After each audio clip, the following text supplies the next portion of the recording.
Good morning, everybody. Well, as to be expected, the Georgia case is running into some, well, let's call them issues. One of the being the very first thing they did, which was, quote unquote, accidentally publish the indictment before Trump was indicted. Now, I don't know how while people deciding on what you would be indicted about, deciding the charges and so on, how you would know what the indictment is, let alone have it ready to publish, but they did. And they've now admitted they did it. I'll give you some updates on this. We'll go to some other stories. Thanks for being here, folks. Let's get started. Let me show you right here. Georgia admits it posted the Trump indictment before the indictment, as that Fulton County clerk who leaked a document, or a fictitious document, the same area of the court, right? The clerk that said previously it was a fictitious document is now admitting they lied to everybody. Fulton County clerk who leaked Trump charges that she accidentally send instead of save. It says the Fulton County Clerk of Courts admitted to accidentally releasing the fourth indictment on former President Donald Trump. She said she pressed send instead of save on the document. I am human, Shay Alexander told Channel 2's Tom Jones on Tuesday. She was apparently under a lot of pressure to make sure the process went smoothly. May the oncoming indictment. Alexander told Jones not how the mishap we just cited. She wanted to make sure everybody could see it. She went out there as soon as possible, and she's human, and she accidentally released the indictment while the grand jury was still hearing from witnesses on the indictment and had not yet decided on the charges, but apparently they had decided on the charges, and she released them and then said it was fake instead of welcome to Georgia, folks. Oh my gosh. This thing's about as legit as a Georgia election. I'll get that. Take that for what you will. Let me show you a bit more on this. Epoch Times has it that the premature posting of the Trump charges in Georgia case could give the defense a line of attack. It says the premature posting of charges in the Georgia case against former President Donald Trump threatens to further complicate these controversial proceedings, legal analysts say. As Mike Allen, a former prosecutor and current defense lawyer in Ohio, told the Epoch Times that he has never seen anything in his 43 years as an attorney. Never seen anything like this. 43 years. I would assume that every other court clerk was also human. Every other court clerk also wanted people to see the indictments, and no other clerk in the entire history of this guy's career, 43 years, has ever seen anything like this. Suggest no, this is not. No, it's all huge. That it says that others experiencing court also would allow such a mistake, but pre-appreciation to get leave be dismissed. As well.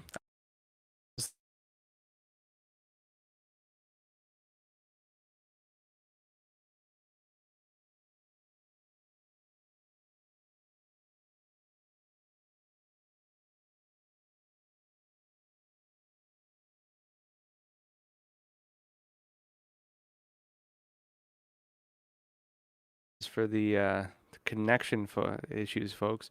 We all better now? Things good? Let's see. All right, that being said, there's a few other things going on right now that, in addition to the issue with the, of course, charges being leaked early while they were still deciding on the charges, the Georgia DA now has asked for a court date, and what did she choose? She's asking for March 2024. She wants March 2024 as the court date when Trump's going to stand trial. What is also in March 2024? Well, that's 1 week before the Georgia primary election. Now, I don't know how they could argue that this is not about interfering with the elections.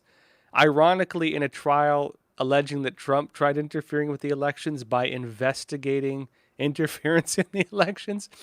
Oh my gosh. This is the purest form of clown world. This is in its purity. They want to have the Trump. Now, first of all, they release the charges while Trump is still while the grand jury is still deciding on the charges. Right? They release the indictment before they decide on the indictment. They said she's only human. 43 years, a guy's never seen anything like it in his entire life. It's totally not normal. Then they ask for the court date. They choose March 2024, 1 week before the Georgia presidential election, which would definitely interfere with the election, by the way. Without a doubt, that will interfere with the election. To put him on trial for interfering with the election by trying to investigate interference in the elections. Like, you can't make this stuff up. If someone were to tell me, like 8 years ago, that I would ever see anything like this, I would not believe them. I would not believe it. If you were to tell me 8 years ago that we would witness something like this, I would laugh in your face. What a time to be alive, folks. Oh my gosh. There's another thing happening too, by the way, in Georgia. Which is they're also asking to have the trial moved out of state for obvious reasons, of course. That, one of the big issues, we have a few issues with this. One of the issues is that the aggrieved party are the one bringing the charges. The aggrieved party in Fulton County, they're the elected officials brought into power through the election system, which Trump is making allegations against. Now, if he's calling into question the legitimacy of the election systems in Fulton County, Georgia, what does that mean? It means he's calling into question the legitimacy of every elected official in Georgia. And how do you have the elected officials in Georgia then decide to bring charges against him and 18 others who they want to have standing trial with him at the same exact time? How do you do that without having a conflict of interest? Well, you don't. Not to mention, this happened while Trump was still president, meaning he had executive privilege. Also, Trump did it through his election committee, which was done through a legal process. And so there's a lot of issues with this. Not to mention the fact that they dropped off, like 120,000 ballots at 4 a.m. in 3 different vehicles. Most of the witnesses say that almost every one of those 130,000, something along those lines, ballots was all for Joe Biden.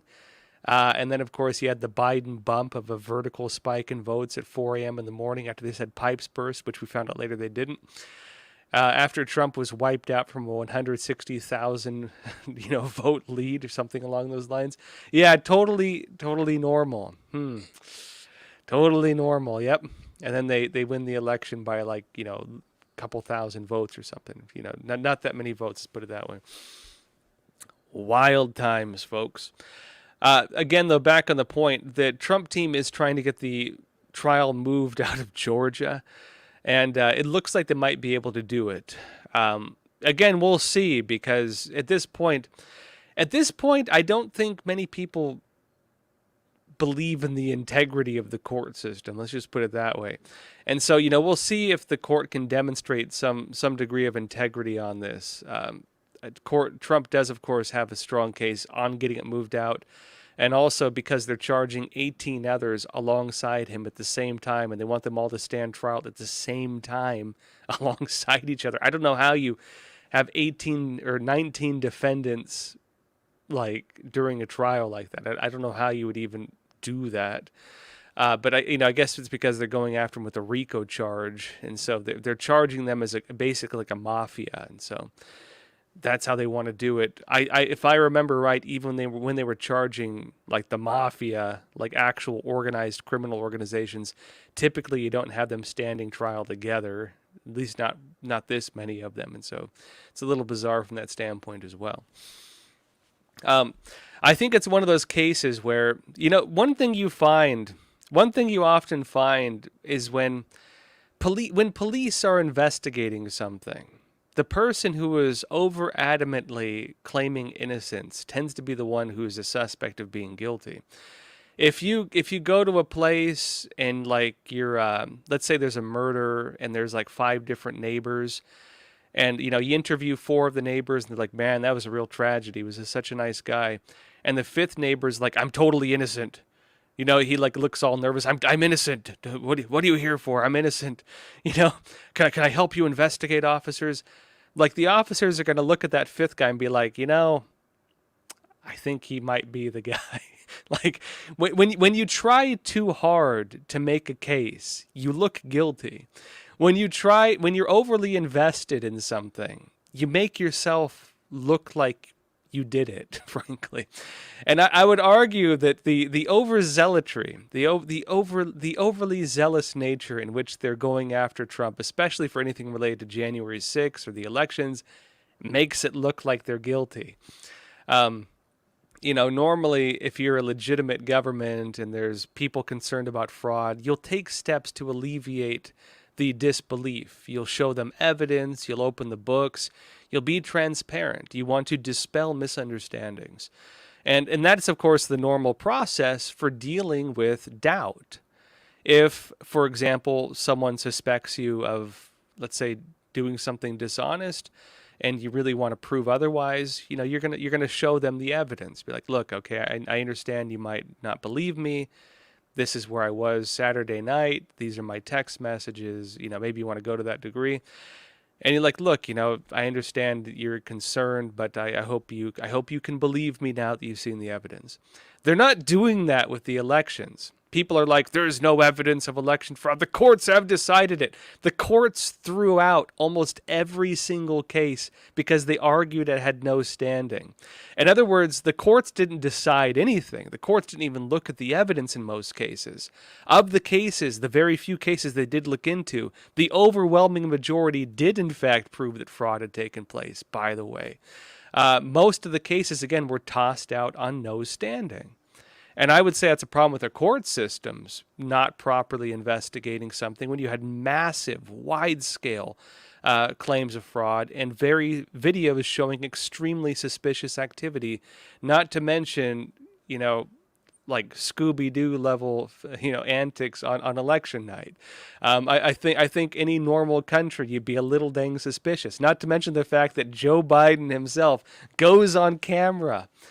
Joe Biden himself goes on camera, not his exact words, and says they've created the most comprehensive election fraud system in history. Now, look, Trump is being indicted for text messages, telling people to turn on the TV, telling people he's watching TV, for tweeting that, making fun of Mike Pence. Trump's words, to an extreme degree, a fine-tooth comb going through everything he said. Every single word he said is being used as a legal statement. And so when Joe Biden says that they created the most comprehensive election fraud system in history, why is that not being taken as evidence in admission of guilt?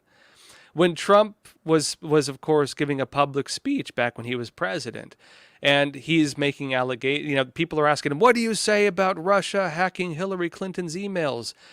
What do you say about this? And Trump's like, why are we talking about this? Why are we not talking about the fact that she deleted her server?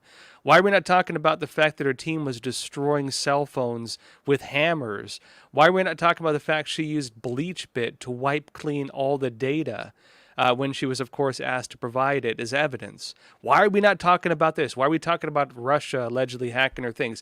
And they're like, what do you say, Mr. The press was like, what do you say, Mr. Trump? He goes, fine. He goes, hey, Russia, if you're listening, I hope you can find Hillary Clinton's 10,000 missing emails or whatever it was. I think the American press would be very grateful for you, right? That's what he says. They take that out of context and they publish everywhere, all over the media. Trump asks Russia to hack Hillary Clinton, and they use that as evidence to go after him. They did that to Trump out of context. Obviously, he was joking. It was in context of him, of course, saying, hey, why are you guys paying attention to this and not the deleted information? And again, they made it a scandal. Then Joe Biden goes up and says they created the most comprehensive election fraud system in history. And they're like, oh, he doesn't mean anything he says. Also, he's completely cognizant. So, believe everything he says, but don't believe everything he says, but believe it. Like, like, do they think we're that stupid? Honestly, do they actually look at the American people and think that we don't get this stuff?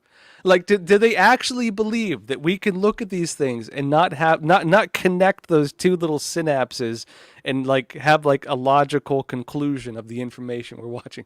I think they think we're stupid. And we're and I would argue people are not, most people are not. Ironically, I'd say the ivory tower is probably the ones who have some real issues going on. But I think the average person gets it. Folks, all right. So let's jump over to Epoch TV and we'll talk about another scandal, a real scandal, and a scandal that's probably going to get swept under the great rug of history, which is the FTX chief, Sam Bankman-Fried. He was one of the biggest Democrat donors, and it turns out he was making those donations using stolen money, $100 million. You'd think that would be a bigger scandal. Let's talk about it. Let's jump over to Epoch TV for that. Before we jump over, though, let me show you a trailer, which YouTube will... I cannot show you the full video, and in fact, I'm always walking a fine line with it with YouTube, but whatever. Let me show you a trailer of the unreleased January 6 footage that we've gotten a hold of, and we've put together a special feature showing a very different side of what you've been told. That said, of course, as well, this is on Epoch TV. Be sure to watch it. And also, we have a flash sale going on right now, 25 cents a week. Watch it, check it out, and I'll see you on Epoch TV. We'll go over the Sam Bankman-Fried story, and we'll go into questions. I'll see you there.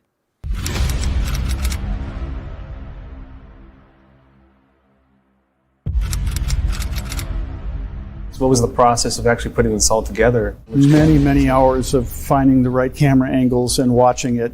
The first trouble started just after 1 o'clock. 45 pages, here it is right here. Donald Trump has been indicted. Somber day for the country. This all happened before President Trump's speech was over. The founder of the Oath Keepers militia group is headed to prison for more than 18 years. His lawyers didn't have this video. The video we're watching right now, his own lawyers did not have.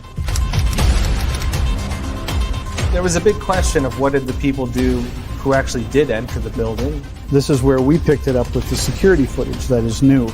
At this point, the story dramatically changes. The New Jersey man who assaulted a Capitol police officer on January 6th has been sentenced. So this was withheld. This was not shown to the defense. That could be considered exculpatory evidence. This doesn't seem like what a lot of the media is showing. It's going to change narratives no matter what your political perspective is.